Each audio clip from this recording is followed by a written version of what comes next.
O Vasco quer garantir a sua permanência na Série A do Brasileiro. Precisa garantir do Bragantino, ganhar do Bragantino. Estamos chegando aos 28 minutos do primeiro tempo. E a partida segue empatada 0-0.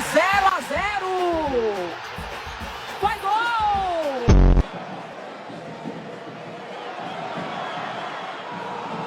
Olha aí essa bola perigosa. E aí ele acaba fazendo o gol para a equipe do Boca. Aos 3 minutos e 42, intermediária, vem pelo lado direito. Aguirre cruzou para trás, está de cara pro gol, é só um toque. Gol! É o Rios, quem vem aí? A cobrança direto pro gol, bateu antes, ali na barreira, e sai mais um gol.